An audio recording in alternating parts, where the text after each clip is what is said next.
शहबाज शरीफ साहब जो कुछ कर रहे हैं, जिस तरह से वो फुदक रहे हैं, जिस तरह से वो फुर्तियाँ दिखा रहे हैं, जो उनकी सरगर्मियाँ हैं, जिस किस्म का उनको प्रोटोकॉल दिया जा रहा है, जिस तरह का उनको तहफ़्फ़ुज़ फराहम किया जा रहा है, जिस तरह जज उनके शाना बशाना खड़े हो जाते हैं, ये चीज़ें बहुत से सवालात को जन्म दे रही हैं। इनकी अचानक ज़मानत हो जाती है और फिर पाकिस्तान से बाहर जाने की इनको इजाज़त दे दी जाती है। ये इजाज़त मनसूख कराने के लिए जो कुछ हो रहा है, क्या वो ड्रामेबाजी है या हकीकत है? ऐसे बहुत से सवालात हैं। किस को जल्दी है कि शहबाज शरीफ को जल्दी से जल्दी वज़ीर-ए-आज़म बना दिया जाए? लाहौर हाई कोर्ट की तरफ से शहबाज शरीफ की ज़मानत मेरिट पर नहीं हुई, बल्कि सेहत की बुनियाद पर हुई है कि शहबाज शरीफ ने पाकिस्तान से बाहर जाके इलाज कराना है, इसलिए शहबाज शरीफ को ज़मानत दे दी गई और उसके बाद पाकिस्तान से बाहर जाने की इजाज़त भी दे दी गई। वो कितने बीमार हैं और कितने सेहतमंद हैं, उसका अंदाज़ा उनकी फुर्तियों से, उनकी मुलाकातों से, उनकी आनी और जानी से किया जा सकता है।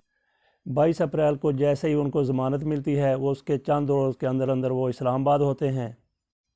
वहाँ उनकी चीन के सफ़ीर के साथ मुलाकात होती है और उसके बाद या उसके साथ ही बरतानवी हाई कमिश्नर से भी वो मिलते हैं।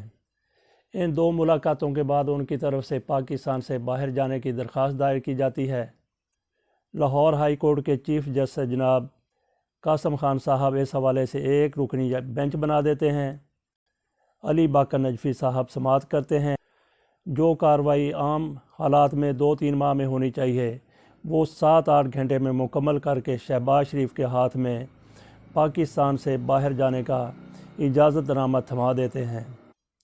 उसके बाद फिर किस तरीके से वो पाकिस्तान से बाहर ना जा सके, वो पूरी दुनिया को मालूम हो चुका है, लेकिन उनकी पाकिस्तान से बाहर जाने की कोशिशें जारी हैं।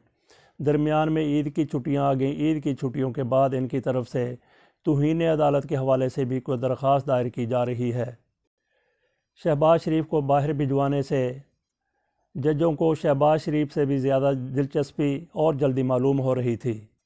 अब भी यही नज़र आता है कि जिस तरीके से शहबाज शरीफ को पाकिस्तान से बाहर जाने की जल्दी है और उनको इंतज़ार है कि जैसे ईद की छुट्टियां ख़त्म हों वो दोबारा हाई कोर्ट चले जाएं और अपना वो हक़ हासिल करने की कोशिश करें, जो सिर्फ़ इनको ही और इनके ख़ानदान को ही मिलता है। जिनके रूबरू ये केस लगना है तौहीन अदालत का या शहबाज शरीफ को बाहर जाने से रोकने का, वो जज साहब हो सकता है कि शहबाज शरीफ से भी ज़्यादा बेचैन और बेकरार हों। बहरहाल हुकूमत की तरफ से हर हरबा इख्तियार किया जा रहा है कि शहबाज शरीफ को बाहर ना जाने दिया जाए, लेकिन ये बात लिख ली जाए कि शहबाज शरीफ को हमारे जज बाहर भिजवा कर ही दम लेंगे। राना सनाउल्लाह खान की तरफ से एवं ही ये चैलेंज नहीं कर दिया गया कि शहबाज शरीफ ने बाहर जाना है और कुछ और जिसमें हिम्मत है शहबाज शरीफ को रोक कर दिखाए। शहबाज शरीफ पर कई किस्म के मुकदमात हैं, मनी लॉन्ड्रिंग के हैं, बेईमानी के हैं, बदउनवानी के हैं और आमदन से ज़्यादा असासों के हैं। करोड़ों अरबों के नहीं, खरबों रुपए के हैं। बहरहाल ये भी एक हकीकत है कि शहबाज शरीफ मियां नवाज शरीफ की तरह और मरियम नवाज शरीफ की तरह सरे दस्त मुजरम नहीं हैं, सिर्फ मुलज़म हैं और मुलज़म को मुजरम साबित होने तक मासूम समझा जाता है और हमारी अदालतें तो शहबाज शरीफ की मासूमियत की कसम खाने के लिए भी तैयार हैं। बहरहाल वो करप्शन के बड़ी करप्शन के मुलज़म तो हैं। क्या ऐसा मुलज़म सफ़ीरों के साथ मुलाकात कर सकता है? ये सफ़ीरों के साथ मुलाकात होती है या कोई तरीक़ाकार है, कोई प्रोसीजर है, उसको अडाप्ट किया जा रहा है, या शहबाज शरीफ अपनी फुर्तियों से अपनी मर्ज़ी से ये मुलाकातें कर रहे हैं और ख़ुद को मुतबादल वज़ीर-ए-आज़म बावर कराने के लिए सरगर्म हैं? इस हवाले से नाज़रीन आपकी राय का इंतज़ार रहेगा, जो आइंदा वीलॉग में हम शामिल करेंगे। अल्लाह हाफ़िज़। पाकिस्तान ज़िंदाबाद।